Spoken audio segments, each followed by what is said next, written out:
What we've lined up for you on Speed News today.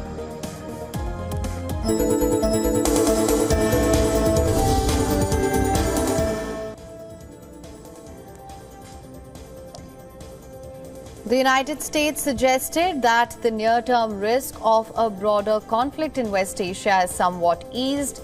U.S. Chairman of Joint Chiefs of Staff C.Q. Brown, who is on a three-day trip to West Asia, highlighted that Israel was facing two threats, one from Hezbollah and the other from Iran. And this comes just days after Israel and Lebanon's Hezbollah exchanged fire. Meanwhile, Iran has reiterated that revenge is certain for the killing of Hamas leader Ismail Haniyeh. At a ceremony of armed forces at the Defense Ministry in Tehran, the Major General of the Islamic Revolutionary Guard Corps said that Iran will decide how and when it will respond.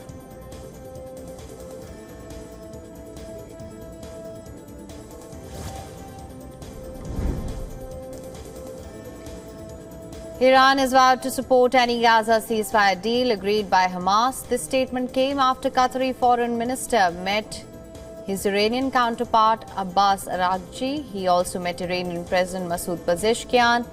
Qatar, along with Egypt and the United States, has been working rigorously to finalize a deal.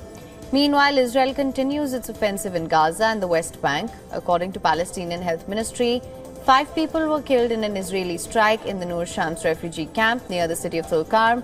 Also, 1 person died and 3 others were injured in Bethlehem in fresh violence by Israeli settlers.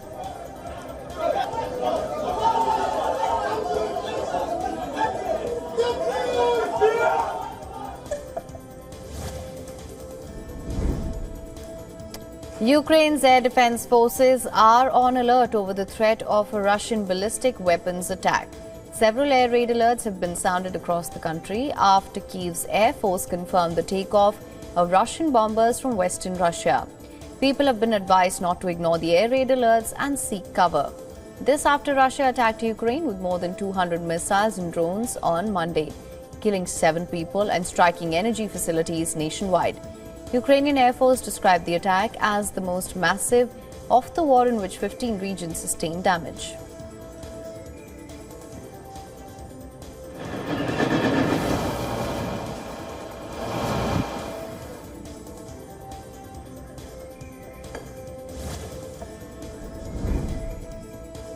The White House has denounced the Russian assault on Ukraine's power grid, pledging to continue its support for Kyiv and vowing that Moscow would never succeed in its ongoing war.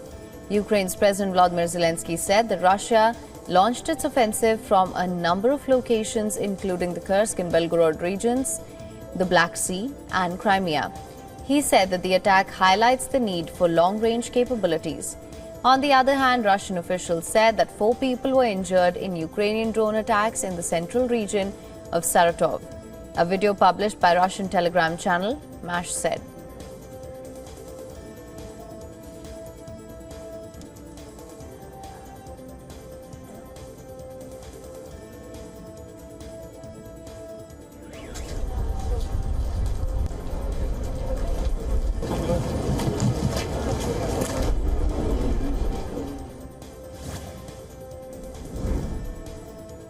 And Ukraine has said that it has a new long-range weapon to strike deep into Russia.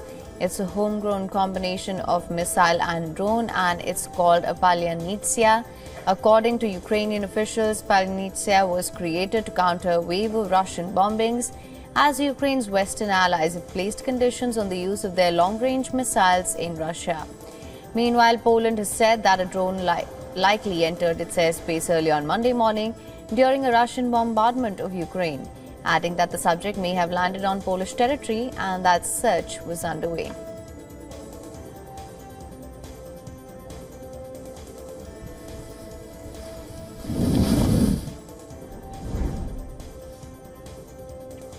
Days after his Ukraine visit, Indian Prime Minister Narendra Modi spoke with US President Joe Biden. The two leaders discussed regional and global issues, including the ongoing war in Ukraine. Prime Minister Modi briefed President Biden on his recent visit to Kyiv. While talking to President Biden, the Prime Minister reiterated India's full support for early return of peace and stability in the region. The countries have signed 2 agreements pertaining to the security of supplies arrangements the SOSA and a memorandum of agreement regarding the assignment of liaison officers.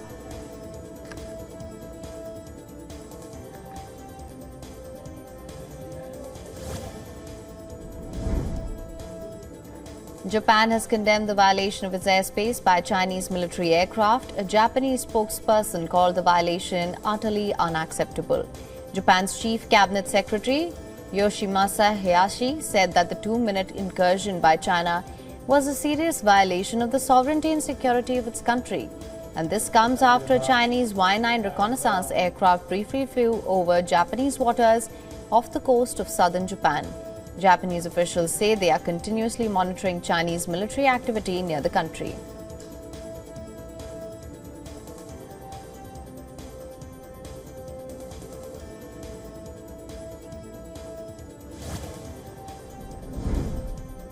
Students in India's West Bengal have called for a protest march in the Secretariat in Kolkata today over the rape and murder of a trainee doctor in the state-run R.G. Kar College and Hospital.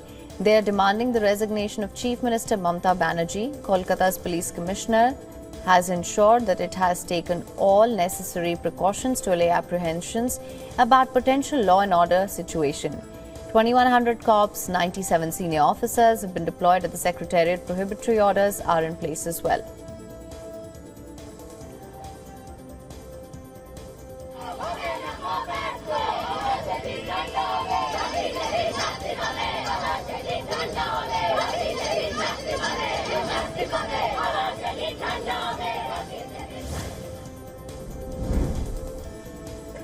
The Central Bureau of Investigation, which is investigating the case, initiated a second round of polygraph tests on Sandeep Ghosh, the former principal of R.G. Kar Medical College and Hospital, on Monday. According to reports, Ghosh had given inconsistent responses in the first polygraph test, leading to the decision for a second one. Besides Ghosh, the central agency also conducted lie detection tests on 6 others, including Sanjoy Roy, who is the prime accused. Reports quoted investigators as saying that Roy gave false and unconvincing answers to the questions on his innocence.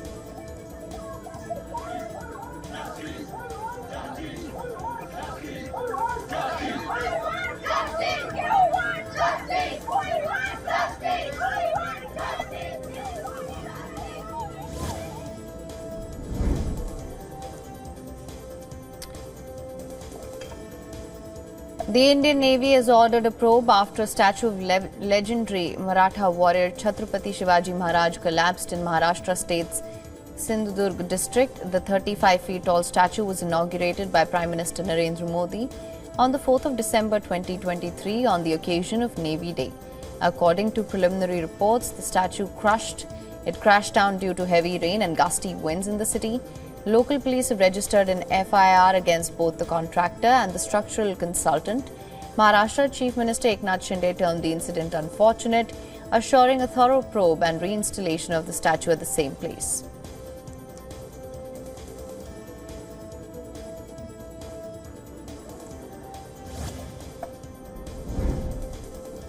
The Baloch Liberation Army militant group launched a 6-hour-long operation and has claimed that they killed 102 Pakistani soldiers. The attacks targeted an army camp and military checkpoints, police stations, railway lines and vehicles on the highways. The Pakistan military claimed it lost 14 security personnel and has killed 21 militants. According to officials, more than 100 people, including 50 armed forces personnel, were killed as armed militants attacked police stations, railway lines and highways. Officials said that nearly 30 civilians and 1 police personnel was also killed in the violence.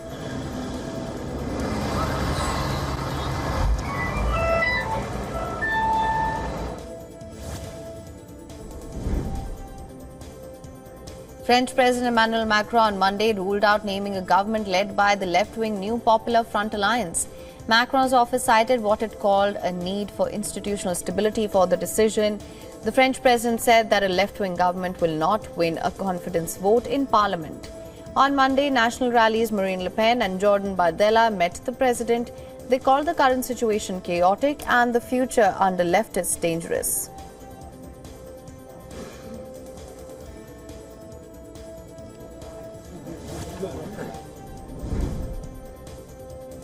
A brutal attack by the banned Islamic Movement of Nigeria in Abuja left 2 Nigerian police officers dead and 3 others with serious injuries. The attack has escalated tensions between the Shiite group and the security forces. The police said that the unprovoked attack involved machetes, improvised explosive devices and knives. Police vehicles were also set on fire during the assault. The Shiite group is calling for the release of all its detained leader.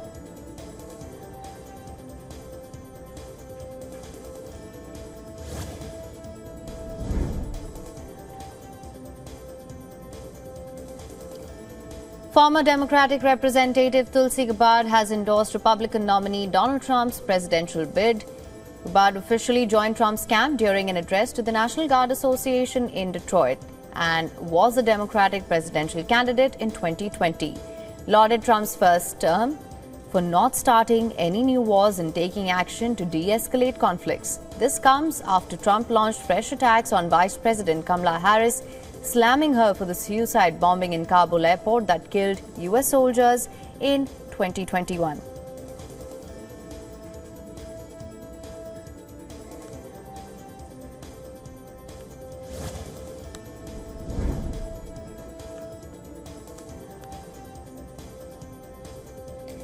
Mark Zuckerberg has said that he won't spend any money in the 2024 US election cycle in the US.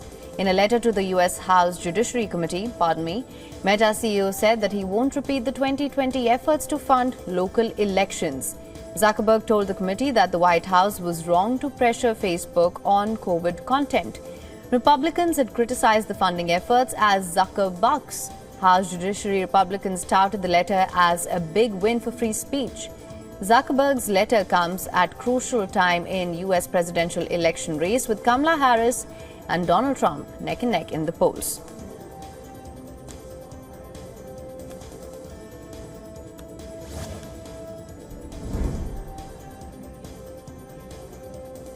Profits at China's industrial companies rise at the fastest pace in 5 months in July. However, weak domestic demand is calling into question whether their resilience can last. Industrial profits at large Chinese companies expanded 4.1%, though China's export growth unexpectedly slowed in July. Overseas orders have underpinned a recovery in industrial profits this year. Trade disputes and new tariffs continue to be a threat to manufacturer profits.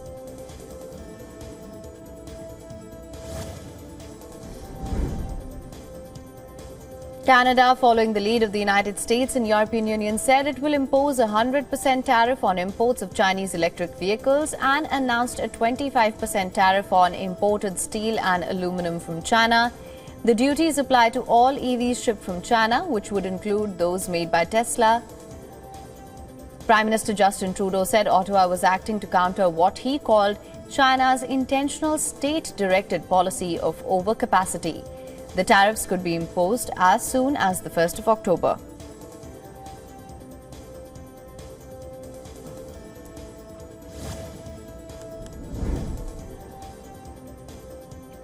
India's weather department has issued a red alert for the state of Gujarat till the 30th of August. The department has predicted heavy to extremely heavy rain in the state in the next 2 to 3 days. The weather department has marked Gujarat as a flash flood risk zone. According to a statement released by Chief Minister's office, 17,827 people have been evacuated and 1,653 people have been rescued in the state. 13 NDRF teams, 22 SDRF teams have been deployed in the affected areas, carrying out relief and rescue operation. Due to intense waterlogging across districts, Education Minister has announced that all primary schools will remain closed in Gujarat. Fishermen have been advised not to venture off the coast of Gujarat due to high-speed winds and rough seas.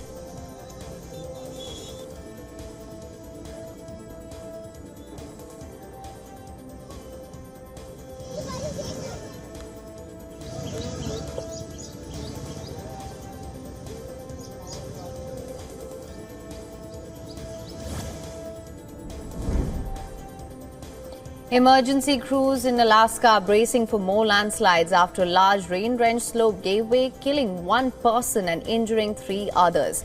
The landslide has left dozens of homes damaged. Several are under evacuation orders and without power. Mandatory evacuation orders have been issued for residents of several streets as authorities warn of the risk of a secondary landslide south of the first one. Alaska governor has also issued a disaster declaration for the region. He took to social media platform X and said all state agencies are directed to provide whatever assistance is needed. My thoughts and prayers are with the residents.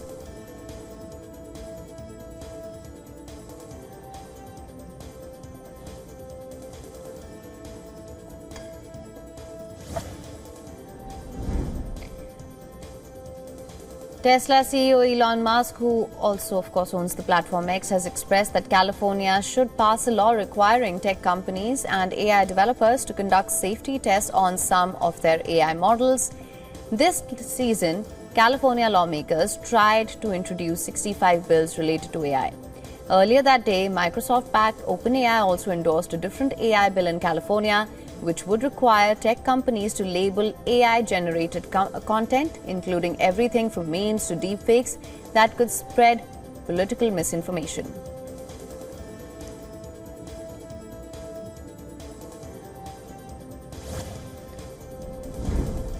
According to reports, the Indian government is investigating Telegram over its alleged misuse in criminal activities such as extortion and gambling. The move comes amid the arrest of Telegram CEO Pavel Durov in Paris. Durov has been accused of failing to moderate Telegram's content. As per reports, the Indian government's probe could potentially lead to a ban on the app depending on the outcome. Telegram has over 5 million registered users in India.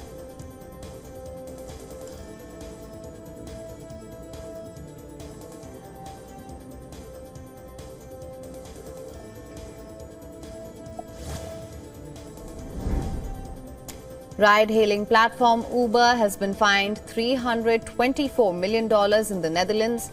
The company has been accused of sending the personal data of European taxi drivers to the United States and failing to appropriately safeguard the data. Dutch data protection watchdog DPA has said that Uber violated EU's General Data Protection Regulation. The investigation was triggered after a French human rights organization lodged a complaint on behalf of more than 170 French taxi drivers.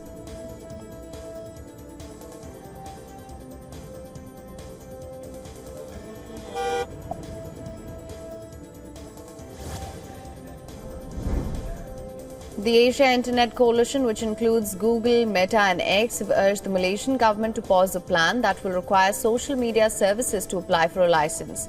The coalition said the proposed licensing regime was unworkable for the industry and could stifle innovation by placing undue burden on businesses. The group also expressed concern that the proposed regulations could hamper Malaysia's growing digital economy.